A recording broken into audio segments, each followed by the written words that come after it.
பாகிஸ்தான் இடையே போர் மூண்டால் சீனாவுக்கு என்ன ஆபத்து? போரை நிறுத்த சீனா விரும்பாதது ஏன்? பாகிஸ்தான் நிர்வாகத்திற்கு உட்பட்ட காஷ்மீர் மீது இந்தியா தாக்குதல் நடத்திய பிறகு இரு நாடுகளுக்கும் இடையிலான உறவு உச்சக்கட்ட பதற்றத்தை எட்டியிருக்கு. இந்தியாவோட ராணுவ நடவடிக்கைக்கு உலகின் பல நாடுகள் எதிர்வினையாற்றியுள்ளன. அதுல நம்முடைய மற்றொரு அண்டை நாடான சீனாவின் கருத்து சர்வதேச அளவில் முக்கியத்துவம் பெறுகிறது. பாகிஸ்தான் மற்றும் பாகிஸ்தான் நிர்வாகத்திற்கு உட்பட்ட காஷ்மீர் பகுதிகளில் இந்தியா நடத்திய வான்வழி தாக்குதல்கள் வருத்தத்தக்கது என்று சீன வெளியுறவுத்துறை அமைச்சகம் இந்த தகவலை தெரிவிச்சிருக்கு. தற்போதைய நிலைமை சீனாவுக்கு கவலை தருவதாக சீன வெளியுறவு அமைச்சக செய்தி தொடர்பாளர் தெரிவிச்சிருக்காரு. இந்தியாவும் பாகிஸ்தானும் அண்டை நாடுகள். இந்த நிலை எப்போதுமே தொடரும். இவை இரண்டும் பரஸ்பரம் அண்டை நாடுகள் என்பதுடன் இரண்டுமே சீனாவின் அண்டை நாடுகளும் ஆகும். பயங்கரவாதம் எந்த வகையில் இருந்தாலும் அதை சீனா எதிர்க்கிறது என்று சீன வெளியுறவுத்துறை அமைச்சகம் தெரிவிச்சிருக்கு.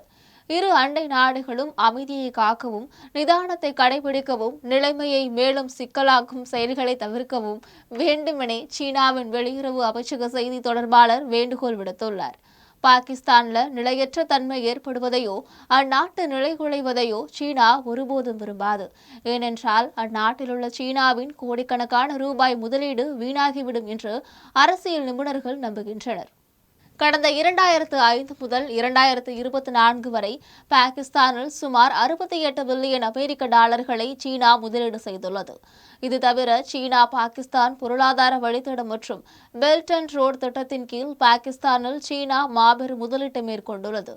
இந்த சூழ்நிலையில் மத்திய ஆசியா சாலை வழியாக இணைக்கும் தன்னுடைய கனவு திட்டம் பாதையில் நின்று போவதை சீனா விரும்பாது. தெற்காசியாவில் பதற்றம் அதிகரித்தால் சீனாவின் முதலீடு மற்றும் அதன் நீண்டகால கனவு திட்டங்களில் நேரடி தாக்கம் ஏற்படும் என்றும் சீனா நினைக்கிறது. சீனா பாகிஸ்தான் இடையிலான ராஜ்ய உறவுகள் 1951 மே 21 அன்று தொடங்கிய நிலையில் பாகிஸ்தானும் சீனாவும் பல சகாப்தங்களாக பாதுகாப்பு ஒத்துழைப்பையும் ராஜ்ய உறவுகளையும் கொண்டுள்ளன. இந்த காலகட்டத்தில் சீனாவை பொருளாதார ரீதியாக சார்ந்திருக்கும் தன்மையும் பாகிஸ்தானில் அதிகரித்துள்ளது. பாகிஸ்தானுக்கு ஆயுதங்களை சீனா வழங்கியது. இருந்தபோதிலும் சீனாவுக்கு எதிரான எந்தவொரு போரிலும் பாகிஸ்தானை சீனா நேரடியாக ஆதரிக்கவில்லை. மேற்கத்திய நாடுகளுடன் இந்தியாவுக்கு நெருக்கம் அதிகரித்த நேரத்தில் பாகிஸ்தான் சீனாவின் பக்கம் சாய்ந்தது. பாகிஸ்தானுக்கு எதிராக FATF எனப்படும் சர்வதேச நிதி நடவடிக்கை பணிக்குழுவின் கடுமையான நடவடிக்கைகளை தவிர்க்க அந்த நாட்டிற்கு கடன்கள் முதல் பல்வேறு வாய்ப்புகள் வரை கொடுத்து உதவ சீனா முன்வந்துள்ளது. பாகிஸ்தானுடன் நல்லுறவை பேணும் அதே வேளையில் சீனா இந்தியாவுடனான உறவுகளையும் சீராகவே பேணி காத்து வருகிறது. இந்தியா பாகிஸ்தான் இடையே போர் ஏற்படுவதையோ அல்லது போர் போன்ற பதற்றமான சூழல் நிலவுவதையோ சீனா விரும்பாது. அண்டை நாடுகளிடையே போர் மூண்டால் சீனாவின் நலன்களும் பாதிக்கப்படும் என்று சர்வதேச அளவில் பேசப்படுகிறது. தற்போது வரி விதிப்பு தொடர்பாக அமெரிக்காவுடனான உறவு சீனாவுக்கு பதற்றமாக இருந்து வரும் சூழ்நிலையில் இந்தியாவுடனான உறவுகளை இணக்கமாக வைத்திருக்கவே சீனா விரும்பும். தன்னுடைய சொந்த நலன்களில் அதிக நாட்டம் கொண்டுள்ள சீனா எந்தவொரு சர்ச்சையிலும் சிக்க விரும்புவதில்லை. இந்தியாவுக்கு எதிரான எந்தவொரு போரிலும் பாகிஸ்தானை நேரடியாக சீனா ஆதரிக்காமல் இருப்பதற்கும் இதுதான் காரணம் என்று கூறப்படுகிறது.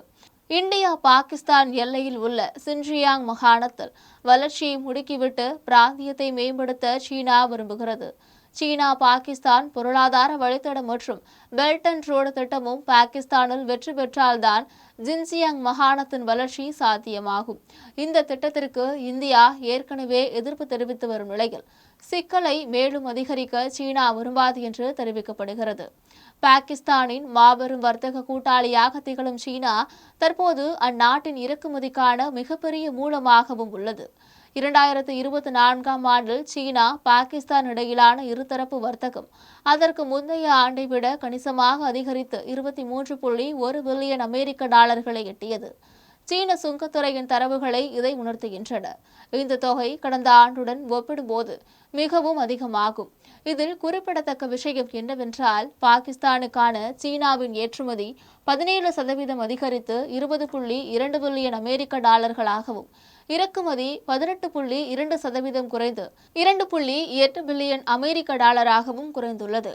இந்தியாவின் ஜம்மு காஷ்மீர் பகுதியில் ஜம்மு, பதான்கோட், உதம்பூரில் உள்ள ராணுவ தளங்கள் மீது பாகிஸ்தான் ஏவுகணை மற்றும் ட்ரோன் தாக்குதலை மேற்கொண்டதாகவும் அதை இந்தியாவின் வான் பாதுகாப்பு அமைப்புகள் முறியடித்ததாகவும் இந்தியா கூறுகிறது. இந்தியாவின் ஜம்மு காஷ்மீர் பகுதியில் ஜம்மு, பதான்கோட், உதம்பூரில் உள்ள ராணுவ தளங்கள் மீது பாகிஸ்தான் ஏவுகணை மற்றும் ட்ரோன் தாக்குதலை மேற்கொண்டதாகவும் அதை இந்தியாவின் வான் பாதுகாப்பு அமைப்புகள் முறியடித்ததாகவும் இந்தியா கூறுகிறது. கடந்த 2024ஆம் ஆண்டில் சீனா சுமார் 5.6 பில்லியன் அமெரிக்க டாலர்கள் மதிப்பிலான மின்னணு இயந்திரங்கள் மற்றும் உபகரணங்கள் பாகிஸ்தானுக்கு ஏற்றுமதி செய்தது. இவற்றில் 35% செமி கண்டக்டர் சாதனங்கள் மற்றும் 27% ஸ்மார்ட் போன்கள் ஆகும் என்றும் கூறப்படுகிறது.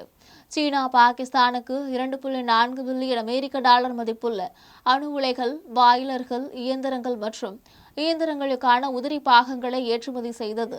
அது மட்டுமல்ல, 1.3 பில்லியன் அமெரிக்க டாலர் மதிப்புள்ள இரும்பு மற்றும் எஃகு பொருட்களும் ஏற்றுமதி செய்யப்பட்டன. ஒரு நாட்டோடு மிகப்பெரிய அளவில் வர்த்தகம் செய்யும் போது பொருளாதார நலன்களை அடைய அந்நாட்டு நிலைமை சிறப்பாக இருக்க வேண்டும் என்று சீனா விரும்புவது இயல்பானது என்றும் பேசப்படுகிறது. சீனாவின் திட்டங்கள் தொடர்பாக பாகிஸ்தானில் ஏற்கனவே பல அச்சுறுத்தல்கள் உருவாகியுள்ள நிலையில் இரு அண்டை நாடுகளுக்கும் இடையிலான பதற்றமான சூழ்நிலை உருவாவது சீனாவுக்கு நல்லதல்ல என்றும் பாகிஸ்தானில் வசிக்கும் சீன குடிமக்களுக்கு ஏற்கனவே பாதுகாப்பு நெருக்கடி இருக்கும் நிலையில் தற்போது இந்தியா, பாகிஸ்தான் இடையே பதற்றங்கள் அதிகரித்ததால் சீனாவின் அனைத்து திட்டங்களும் பிரச்சினைகளை எதிர்கொள்ள வேண்டியிருக்கும் என்று கணிக்கப்படுகிறது.